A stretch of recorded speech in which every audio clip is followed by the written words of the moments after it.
Guys, so are going to conclude this week with our no-gi fundamentals curriculum. We're going to look at 2 ways to knee cut off of headquarters position, and then we're also going to look how to defend against that. Okay, this is going to be like a power move. It's going to be quick. So sometimes I'm going to lose a little precision, but a lot of times you can get a really quick guard pass just right off the bat. So really quickly, like when Keanu and I are at this position, it's kind of dangerous for the both of us, right? Because I'm not sure what he's about, what guard he plays, what he's going to do. He can even stand up and wrestle with me, for example, and he's not really sure, what I'm going to do as far as passing goes. So a lot of times to negate a lot of things, I'm going to enter into headquarters. I'm going to have a little bit more control, and I'm going to know some of his reactions. So a simple way to do that is I'm going to control both of the shins. I'm going to push his knees into his chest. I'm going to take a diagonal step one way, and now I'm going to take an inside step with my inside leg behind the crook of his knee.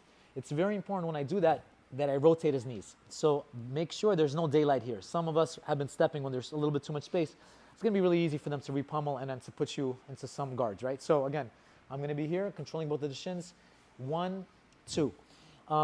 If his knees are pointing up, this is headquarters as well, okay? But this is going to be a little bit more even. If I can make his knees rotate away from me, now this is going to be favorable to me because I have an angle and I have an opening on this side, okay? So if he grabs my ankle, this is going to be really good because this is going to be a free underhook like this, all right? So if that happens, don't worry about it. You can still go. A lot of people are not. They're going to start to frame to make space. But before that happens, I'm going to knee cut. I'm going to place my hand on either the same side or the cross side. I'm going to show both ways. So I'm going to catch myself as I bring my knee right over to the hip pocket. It's going to be a quick pass. This hand already turned into my underhook.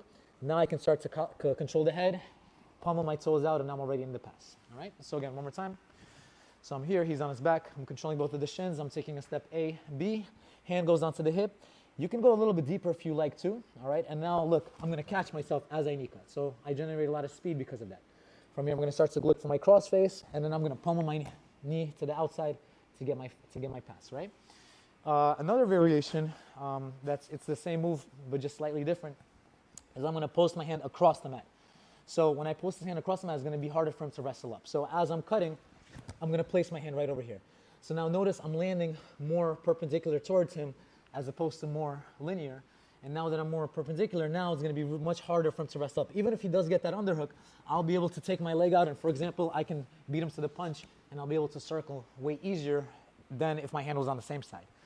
You are most likely going to get the pass on the same side, but definitely as I land here, there's a chance that they can start to come up. Definitely I'm going to whiz or I'm going to block. There's going to be a little bit more of a fight as opposed to a cross. A cross is going to be a little bit harder for them to achieve that. All right? So again, it should be pretty quick, and it's just going to be a 1-2, and then you're going to go. All right? So again, pop, pop.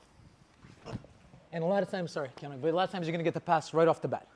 All right? Or it'll be on the same side. It's like a power knee cut. Cool? Let's give it a try, guys. It's definitely on video. Huh? Good. Nick. Guys, so when I'm completing a guard pass, right, we all know that one of the most important things is going to be to control this inside hip, right? And that's what a lot of newer students, for example, mess up, right? Even especially the stronger ones. So you get like a chest to chest, you get a cross face, you're squeezing for dear life, you got the best cross face ever, but you left a gap. And then now, see, your partner can just easily get a knee into that spot, right? So we all know that we need to cover this area with our knee. So that's why when we're doing this pass, all right, like when we're here, watch my knee. As I'm doing it, look, as I take it out, my knee's in that spot. So he doesn't have a chance to put his knee back into regard, right? Does that make sense? So my knee has to be very precise. It has to land right in that little pocket. And I want to cover, again, like his hip glute area, all right? So knowing this, all right, and I'm already behind. I'm unable to get my knee shield. Knowing this, I'm going to mess up my partner's knee cut by taking advantage of this concept, right? So he's going, bop, bop. And now as he's going, I'm going to bring the inside of my elbow and my forearm on the outside of his knee. So I'm going to make him overshoot. So as he's going, look, I'm doing this. And now I'm going to use this piece of my elbow to escape my hip and then swivel back on the inside. Once you're here, guys, it's up to you. Like you can fire off many attacks. A pretty simple one is going to be to start to go for like omoplatas, all right, if that's part of your game. You can definitely go for triangles, etc., or you can go to close guard, you can go to half guard. It's up to you. So like this is going to be your turn to connect your game, like whatever your game is. So you got half guard, open guard, close guard, etc. Okay, so just connect the move.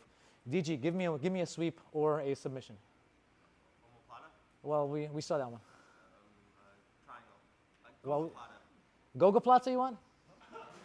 All right, so we're here. All right, no problem. So I'm playing, he's going, I make him overshoot. I'm going through, I'm swiveling, I'm putting my foot underneath his neck. And then, I don't know, there's a lot of variations that people like to do here to finish a Goga Plata, for example, whatever.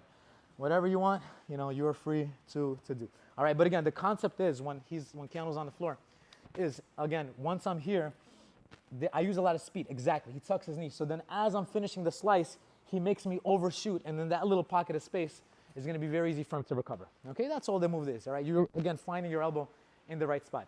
In the perfect world, you know, Keanu would be able to, as I'm cutting across, he'll be able to go into a knee shield, or he'll be able to create enough space to start to put his foot onto my shoulder, etc. But here, he was too late to the party, all right? That option's no longer available.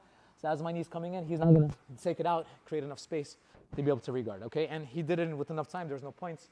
And now he's able to put me into his game and to fire back with his attacks, all right? So I want to see some improv. I want to see some people showing their personality and their jiu-jitsu, all right? Let's give it a try, guys.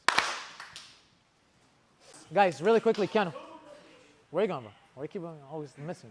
Guys, so in the perfect world, right, when I'm here, the perfect knee cut, it would look like this, right? I would have my knee in the right spot.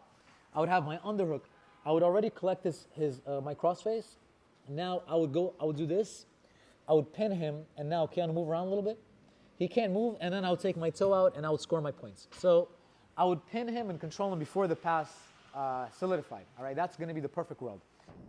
However, a lot of times, you know, people, like, they see that there's an opening, and they can knee cut, and a lot of times it works well. And what people are going to do oftentimes is don't defend, right?